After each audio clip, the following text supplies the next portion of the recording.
ஓம் சாந்தி. பாபாவின் நினைவோடு 6/12/2025 முரளியின் சாரத்தை பார்க்கலாம்.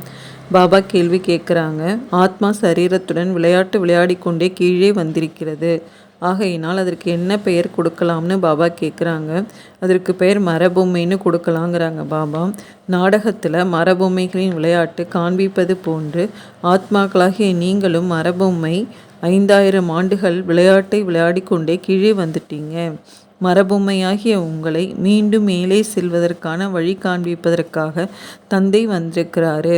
இப்பொழுது நீங்கள் ஸ்ரீமத் என்ற சாவி பயன்படுத்தும் பொழுது கீழே சென்று விடுவீங்கன்னு பாபா சொல்கிறாங்க. நெக்ஸ்ட்டு, எதற்கு எந்த பயமும் இருப்பது கிடையாது என்று பாபா கூறுவது என்ன? பாபா சொல்கிறாங்க, நீங்கள் அனைவரும் பயமற்றவர்களாக ஆகிவிடுறீங்க. தன்னை ஆத்மானு புரிந்து கொள்கிறீங்க. ஆத்மாவிற்கு எந்த பயமும் இருப்பது கிடையாது.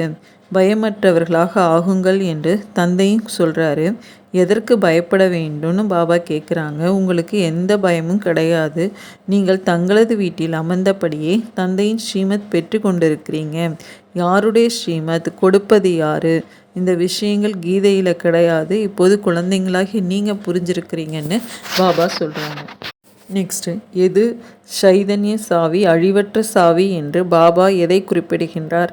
பாபா சொல்கிறாரு, நீங்கள் சைதன்ய பொம்மைகள். பொம்மைக்கு சாவி கொடுக்கவில்லை என்றால் எந்த வேலைக்கும் பயன்படாது நின்றுவிடும். ஆத்மாவும் சைதன்ய சாவியாகும். இது அழிவற்ற சாவியாகும். நான் ஆத்மாவை தான் பார்க்கிறேன் என்று தன்னையும் புரிய வைக்கிறாரு. ஆத்மாதான் கேட்குது என்ற பழக்கத்தை பக்கா ஆக்கி கொள்ளணும். இந்த சாவியின்றி சரீரம் இயங்காது.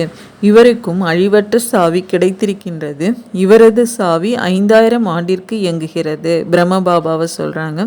சைதன்ய சாவியாக இருக்கின்ற காரணத்தினால் சக்கரம் சுற்றி கொண்டே இருக்கின்றது. இது சைதன்யமான பொம்மையாகும். தந்தையும் சைதன்ய ஆத்மா ஆவார். சாவி முடிவடையும் பொழுது தந்தை மீண்டும் புதிய யுக்தி, அதாவது என்னை நினைவு செய்யுங்கள் என்பதை மீண்டும் சாவி கொடுக்கப்பட்டுவிடும்னு பாபா சொல்கிறாங்க. நெக்ஸ்ட்டு, ஆத்மாவிற்கு பெட்ரோல் என்ற சக்தி எப்படி நிரப்பப்படுகின்றதுன்னு பாபா கேட்பது என்ன? பாபா சொல்கிறாங்க, எவ்வாறு மோட்டாரில் பெட்ரோல் தீர்ந்ததும் மீண்டும் நிரப்பப்படுது இல்லையா? எனக்குள்ள இப்பொழுது பெட்ரோல் எப்படி நிரப்புவது என்பதை உங்களது ஆத்மா புரிந்திருக்கின்றது. பேட்டரியில் சக்தி குறைந்ததும் அதில் மீண்டும் சக்தி நிரப்பப்படுகின்றது இல்லையா? எந்த அளவுக்கு நினைவு செய்வீர்களோ அந்த அளவிற்கு சக்தி நிரம்புங்கிறாங்க பாபா. 84 பிறவிகள் எடுத்து பேட்டரியில் சக்தி காலியாகிவிட்டது. சதோ ரஜோ தமோவாக ஆகிவிட்டது. இப்பொழுது மீண்டும் சாவி கொடுப்பதற்காக தந்தை வந்திருக்கிறாரு. அதாவது சக்தியை நிரப்புவதற்காக வந்திருக்கிறாரு. சக்தி இல்லை எனில் மனிதர்கள் என்னவாக ஆகிவிடுகின்றனர். ஆக இப்பொழுது நினைவின் மூலம்தான் பேட்டரியில் சக்தியை நிரப்ப வேண்டும். இதை மனித பேட்டரி என்று பாபா சொல்கிறாங்க. நெக்ஸ்ட்டு, நாம் எவ்வளவுதான் புரிய வைத்தாலும் புரிந்து கொள்ளாதவர்களை பற்றி பாபா கூறுவது என்ன? பாபா சொல்கிறாங்க, யார் கல்பத்திற்கு முன்பு புரிந்திருக்கிறார்களோ அவர்கள்தான் புரிந்து கொள்ள முடியும். நீங்கள் எவ்வளவுதான் தலையை உடைத்து கொண்டாலும் அதிகம் புரிந்து கொள்ள மாட்டார்கள்.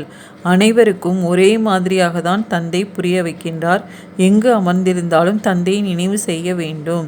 எதிரில் பிராமணி இல்லாமல் இருந்தாலும் நினைவில் அமர்ந்திருக்க வேண்டும். தந்தையின் நினைவின் மூலம்தான் நமது விகர்மங்கள் அழியும் என்பதை அறிவீர்கள். ஆக அப்படிப்பட்ட நினைவில் அமர்ந்துவிட வேண்டும். யாரையும் அமரச் செய்ய வேண்டும் என்ற அவசியமில்லை. சாப்பிட்டாலும் அருந்தினாலும் குளித்தாலும் தந்தையை நினைவு செய்யுங்கன்னு பாபா சொல்கிறாங்க.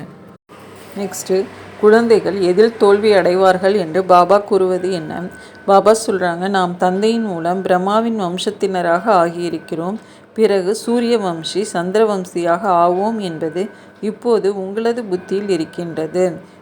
யார் தோல்வி அடைவார்களோ அவர்கள் சந்திரவம்சியாக ஆகிவிடுவார்கள்.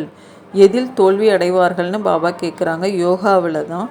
ஞானம் மிக எளிய முறையில் புரிய வைக்கப்படுதுன்னு பாபா சொல்கிறாங்க. நெக்ஸ்ட்டு, நம்மிடம் வருபவர்களிடம் பாபாவை பற்றி எப்படி புரிய வைக்க வேண்டும் என்று பாபா கூறுவது என்ன? பாபா சொல்கிறாங்க, உங்களிடம் யாராவது வருகின்ற பொழுது நீங்கள் ஈஸ்வரிய குழந்தை இல்லையா என்று சொல்லுங்கள். ஈஸ்வரன் சிவபாபா ஆவார். சிவஜெயந்தியும் கொண்டாடுறீங்க. அவர் சத்கதி கொடுக்கும் வள்ளல் ஆவார். தனக்கென்று அவருக்கு சரீரம் கிடையாது. ஆக யார் மூலம் வழி கொடுக்கின்றார்? நீங்களும் ஆத்மாதான். இந்த சரீரத்தின் மூலம் உரையாடல் செய்கின்றீர்கள் இல்லையா? சரீரமின்றி ஆத்மா ஒன்றும் செய்ய முடியாது.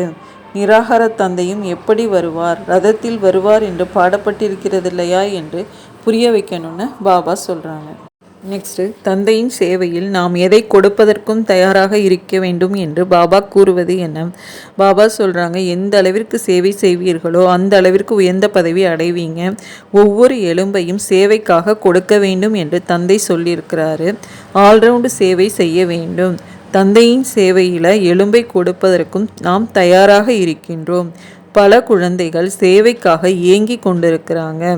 பாபா, எங்களை விடுவித்து விடுங்கள், நாங்கள் சேவையில் ஈடுபட்டு விடுவோம். இதன் மூலம் பலருக்கு நன்மை ஏற்பட்டு விடும். முழு உலகமும் பௌதீக சேவை செய்கின்றது.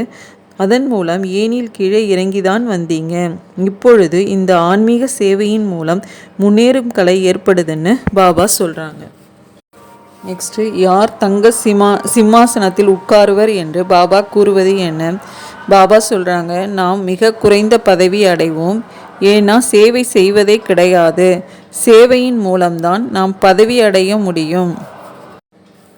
சேவையின் மூலம்தான் நாம் பதவி அடைய முடியும். தன்னை சோதித்து பார்க்கணும்.